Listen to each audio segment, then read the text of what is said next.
Hello and welcome. I wanted to do a quick lesson for you regarding utility, and especially looking at what we call the principle of rational choice in utility. Let's first do a quick review of what utility is. Utility is satisfaction, the level of satisfaction a particular good or service gives you. Think of it this way, and it's the example I like to use in all of my classes. How many people have been to the Golden Corral? Let's say you've been to the Golden Corral. My next question is, why aren't you still there?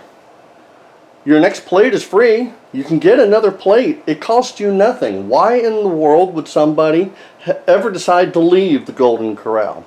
Well, the answer comes down to utility. At what point do you no longer get any further satisfaction? Even though the cost of the next plate is free, you'll feel worse off if you have another plate, and therefore, even though it's free, you still don't want another plate. And that's what diminishing utility means. Think of it this way. Let's say I offered you a candy bar, and I said, how much would you give me for this candy bar? And let's just say you told me $1. Okay, now let's assume you eat that candy bar, and now I offer you another one. Well, rational choice would tell us that you probably wouldn't enjoy the second candy bar near as much as you would the first. Doesn't mean that you still don't enjoy it, just doesn't give you the same level of satisfaction. And that's what diminishing utility means, is every additional candy bar, or at the Golden Corral, every additional plate gives you less satisfaction than the previous plate gave you at the Golden Corral. And so that's what utility means, and that's what we're looking at. So now the question becomes, how do you maximize utility? And that's where this concept of principle of rational choice comes into play. The utility maximizing rule says we want to purchase to where the marginal utility of good A divided by the price of good A is equal to the marginal utility of B divided by the price of B. Now, how do we measure utility? Well, that's subjective, but think about it this way. If you had two goods, let's say you were deciding whether to go to a movie or whether to go to a friend's house, and so I say to you, well, on a scale of 1 to 100, how would you rate going to the movie? You said, for example, 60. And then I said, well, on a scale of 1 to 100, how much satisfaction or how much benefit would it give you to go see your friend? And you said 50. Then we could compare those two and say you would get more satisfaction going to the movie. And so if I offered you a candy bar, or I offered you a muffin, and they both cost $1, then whichever one you gave a value higher for would be the one that you would select. But what happens if there's different prices? What if the choice is whether to go to a movie or go to Disney World? Well, a movie might be $10, Disney World might be $100. Of course, the utility level you would give me would be much greater for Disney, but the question is, would it benefit you more? And that's where this rule comes into play. And it's simply taking the utility and dividing it by its price. And that gives you a marginal utility per dollar. And that's what you're trying to maximize, the utility per dollar spent. So I gave a quick example here. Let's just take a look at it. Let's assume you have $10 to spend. And you can either buy a piece of candy for $1, or you can buy a slice of pizza for $2. And I gave a marginal utility for the first candy at 10, the second candy at 8, the third candy at 6, and the fourth candy at 5. And then I gave you a marginal utility for the first slice of pizza as 25, the second is 15, the third is 10, and the fourth is 8. Well, if you just look at those on the surface, you'd say, well, goodness gracious, wouldn't you want to buy a lot more pizza because it gives you more satisfaction? The problem is, it costs more. So what we want to do is just a quick formula. The marginal utility divided by the price. We'll call this good at A, for example. And so Since the utility is 10, you divide it by the price, which is $1. So the marginal utility per price or per dollar is 10. The second is 8 divided by 1, which is 8. The third is 6 divided by 1, which is 6. And the fourth is 5 divided by 1, which is 5. But see that the slice of pizza is $2.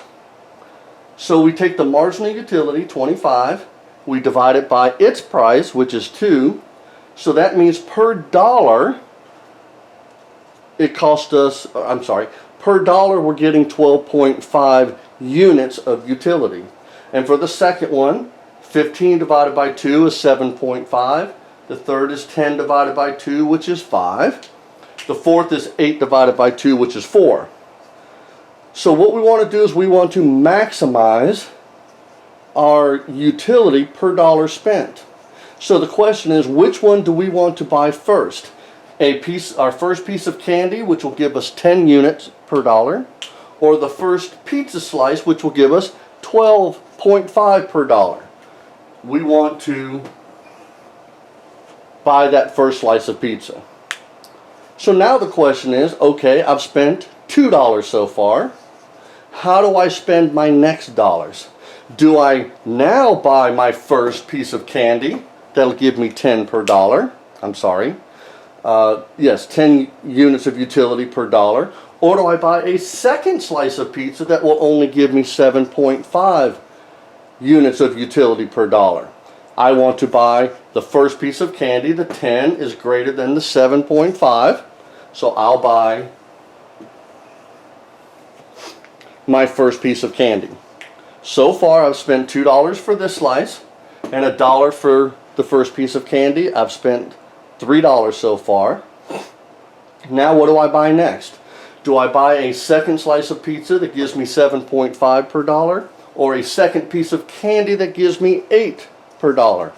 8 is greater than 7.5, so I will buy my second piece of candy.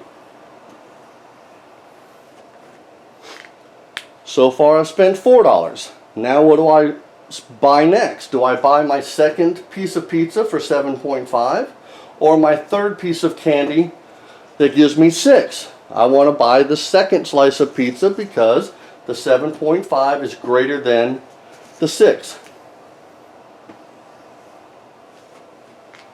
So far I've spent $4 on pizza and $2 on candy. I still have $4 left. Do I buy a third piece of candy for 6? Or do I buy a third slice of pizza that gives me 5 units of utility? 6 units of utility is better than 5 per dollar spent, so I'm going to buy a third piece of candy.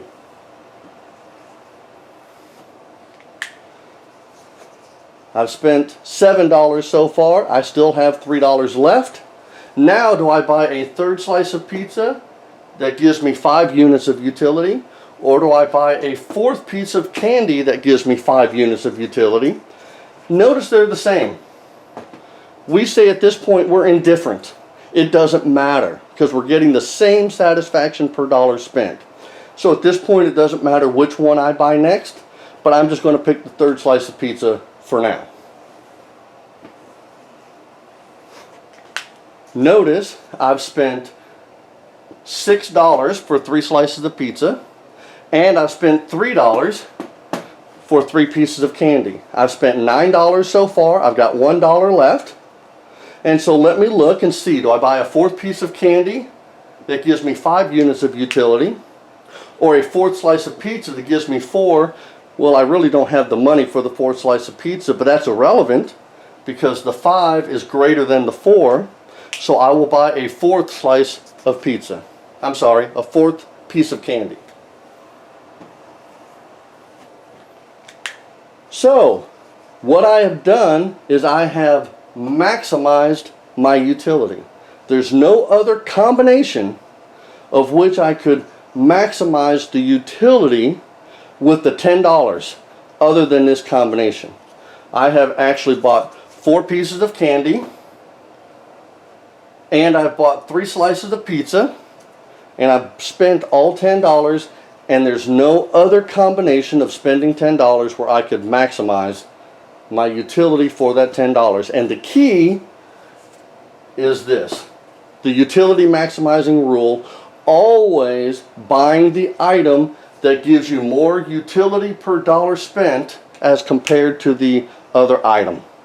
Hopefully this utility maximizing rule video has helped you, and the principle of rational choice in evaluating utility makes a little bit more sense. Thank you.